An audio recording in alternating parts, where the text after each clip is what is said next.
Hey guys, Dylan here, and I finally am able to. I was finally able to watch Tokyo Ghoul. Get it without the light, but you can see that it's the live action. I've been one. This is one of the live actions that I have been dying to watch for ever since. Not since it was announced, but more since whenever the trailers and teasers of it were coming out. And so I just got done watching it, and a little themed here because a lot of my day has been filled with Tokyo Ghoul. Mainly the third season, because the third season, as of recording this, started today, and I knew that I was going to be getting this because it was going to be because I knew it was going to be delivered today. So I knew, and I and like the Full Metal Alchemist live action, I want to do a little review over it. And I guess we can start with the characters. And there's going to be plenty of spoilers of this because it is a quote unquote review of the movie. And this time I actually went ahead and did comparisons between this and like the anime and the manga and all that stuff. So you can see I got some points. Yeah, true. No, well, crap. Anyway. I have points I typed up on my phone while I was watching the movie, including some about the characters. So let's start with the characters. Actually, no. Let's start with first some of the just the overall appearance of the movie. The overall appearance, the whole movie is one. The way it is. Can't speak for some reason. The the appearance of the movie is actually really amazing. And the two things that I want to point out that I've been one excited to see are the Kagane of the ghouls and the Quinque of the doves, the ghoul investigators. And I gotta say that they were amazing. Whenever there was one that looked extremely like CGI, but I think I'm just gonna check that off as it just starting to come out. So it just looked a bit more CGI than the others. That was whenever Nishiki, I can say that right. Nishiki started. Whenever Nishiki was fighting Kaneki, not when they first met, but whenever they're fighting quote unquote over Hide, Kaneki's friend. And that part whenever Nishiki is like showing his kind of Kagane, it kind of kind of made it look more CGI than I guess it should have at the beginning. But then it started to get somewhat more realistic. Now, onto the other part, the characters. And I gotta say, the way the actors portrayed the characters was very well done. For practically all the characters, Kanki acted like in the beginning, like a through most of it, like a nervous. He was like a nervous kind of bookworm kind of thing at the beginning, and it can be shown very well. And all throughout of him struggling to live how he's trying to live as a half ghoul. I don't know why I keep doing that. And it really shows through the actor who is playing as Kaneki. And Hide is kind of the same way. Hide acts very similar. The actor who portrayed Hide is portrayed it very well, like the character in the manga and the anime. Very energetic, I guess you could say. So you find the others. Toka was. Oh yeah, Toka. I didn't write that down. Didn't write it down, but Toka. The way that one was also done very well, because Toka in the manga at first is kind of bitchy, I guess you could say, but kind of, but you find out more about her and yada yada. She find out, oh, she's just protecting some of her friends.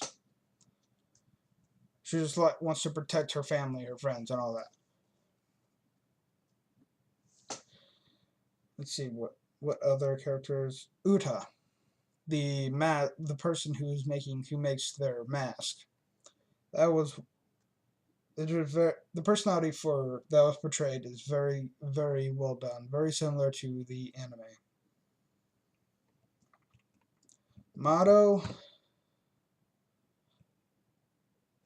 that's where it gets a bit iffy. It's not Mado could have been portrayed a bit more crazier because Mado was always in the anime and the manga. Mado is kind of sadistic. I mean, it shows that he is sadistic in the movie, but he's kind of a little more like more insane sadistic in the manga and anime.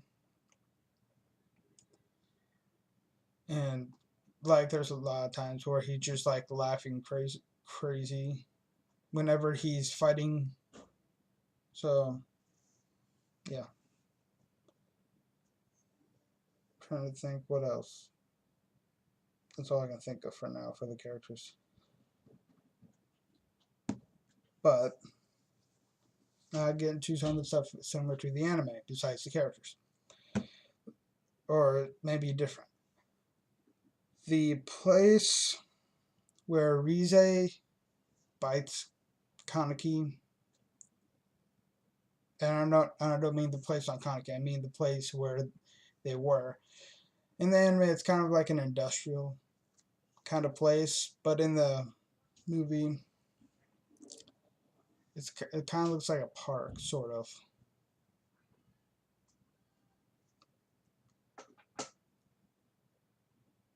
But they still end up where they're in a construction site or somewhere that has some near a construction site where Rize of how Rize dies. There's also a point in toward the beginning of how Kanki is trying when he's trying to eat a bunch of food, trying to prove to himself that he's not trying to prove to himself that he's not a ghoul. But of course, that is not the case, obviously, because he keeps throwing up all that food.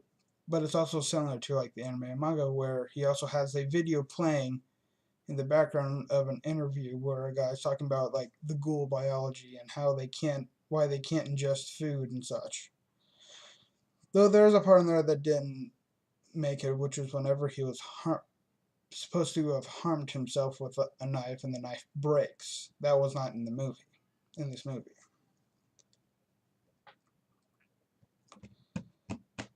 So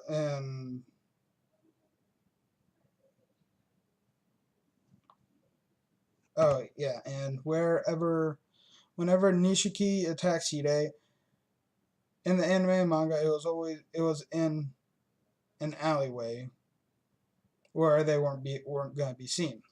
But in the movie, it's in Hishiki's. Am I saying that? Nishiki's, not Hishiki. Nishiki in his office. But like in the anime, it was kind of like kind of an out in the open office, so they wouldn't have been able to do it there. But in this, it's kind of like in a basement kind of office, so they'd be able to do that.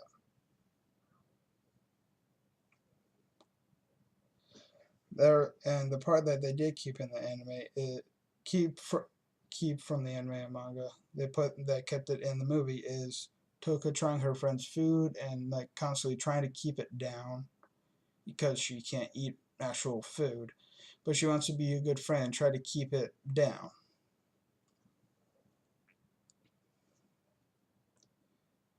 And it kind of keeps the main, it kind of keeps some of the same points in the movie toward the point of the anime, which is kind of Kanki's trying to get through this, trying to live as a ghoul, and it's kind of going through that kind of point throughout most of the movie. And then there's the ending, which I kind of suspected of how they were going to end it, which is actually a good thing. It's kind of like halfway through season 1, which is the simultaneous battle between there's two battles going on. Toka versus Mato, and Kaneki versus Amon. The two battles that are happening somewhat at the same time. They kept. I kind of suspected that this would be how it would end. That's the first thing that popped in my head was, how are they going to end this? Because there's a lot of ways they could have ended it, and this was actually a great way to end it. Because that way they weren't trying to like stretch like the first 2 seasons or the first season of the anime or the full manga into one movie. This way they can able to stretch out some of the scenes into a full length movie and make it as close to it as they can, without having to like take stuff out or add or cut stuff out and put other stuff from later in the manga or anime and put it there. Though I am sad that I don't get to see Tsukiyama in it yet. That would have been amazing. If they make a second movie, maybe Tsukiyama will be in it. But as of now, they do not have a moment with Tsukiyama, which I'm really sad about. Because I wanted to see how they would portray that. Anyway, that's it for my review. My overall thoughts of the movie was that it was as a general movie, it is a great movie to watch. And coming from the point of, like, from comparing it to manga and anime, it is one of the closest I've ever seen. Even more close than the Fullmetal Alchemist one that I did a review of a while back. Probably like a month ago. Anyway, if you want to see any more anime, manga, otaku related content, want to consider subscribing. And I'll see you in the next video. Bye.